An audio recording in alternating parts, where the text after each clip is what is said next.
suis né dans une famille catholique, pratiquante. On allait à la messe tous les dimanches en famille. On essayait de prier tous les soirs. Et à 14 ans, j'ai perdu mon papa d'un cancer. Alors à ce moment-là, je me suis révolté. C'est Dieu qui donne la vie, c'est lui qui la reprend. Pourquoi moi? Pourquoi mon papa? Pourquoi maintenant? Qu'est-ce que j'ai fait pour mériter ça? À ce moment-là, j'avais beaucoup plus de mal à prier. Et moins je priais, plus dans mon cœur je ressentais du vide. Et à ce moment-là, pour combler ce vide, je me suis drogué, j'ai consommé de l'alcool, parce que pour moi c'était la seule solution que je voyais. J'avais perdu l'espérance et j'étais un peu au fond du trou. J'essayais un petit peu de fuir cette réalité que je comprenais pas en fait.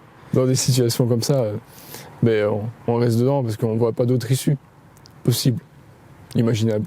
À l'âge de 16 ans, j'ai retrouvé dans un meuble à la maison un enregistreur sur lequel papa avait enregistré ses dernières volontés avant sa deuxième opération, dans le cas où ça se passerait mal. Dans cet enregistrement, il s'adressait à moi. Vincent, la seule chose la plus importante pour moi, c'est que tu restes un enfant de lumière. Un enfant de lumière, c'est-à-dire un enfant qui est habité par Jésus.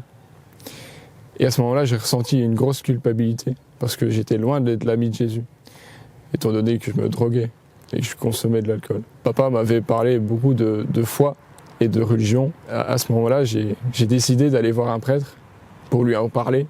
Je lui ai confié ce que j'avais dans le cœur, je lui ai confié ce que je regrettais, et à la fin, au nom de Jésus, il m'a tout pardonné.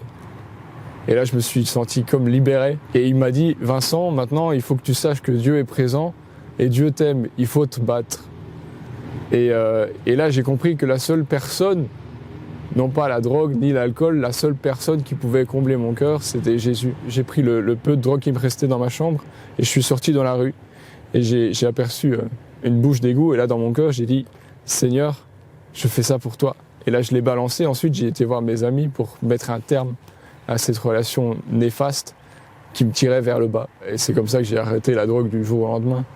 J'ai rencontré une paroisse étudiante qui m'a invité à un rassemblement de jeunes chrétiens de 18 à 25 ans. Sur les marches qui montaient vers l'autel, il y avait un panier avec des paroles de la Bible qu'on pouvait prendre. Et donc je commence à prier. Je prends une parole, c'était dans l'Épître aux Romains, chapitre 12, verset 18. « En toutes circonstances, si cela dépend de vous, cherchez la paix avec tous les hommes. » À ce moment-là, je pense directement à mes anciens amis avec qui je me droguais. Et là encore, je pose des questions au Seigneur dans mon cœur. « Mais Seigneur, qu'est-ce que tu veux que je fasse ?» À ce moment-là, il y a une dame qui prend le micro et qui dit « Il y a ici, parmi ces 2000 jeunes, un jeune d'une vingtaine d'années qui se demande que faire devant le Saint-Sacrement. Et Jésus aimerait simplement lui dire « Je veux demeurer avec toi ». À ce moment-là, j'ai compris que cette parole était inspirée de Dieu et que Dieu passait par cette dame pour s'adresser à moi, pour me rejoindre dans ce que j'avais vécu, dans ma souffrance. Jésus est devenu comme un ami, un véritable ami, en qui je trouve ma force.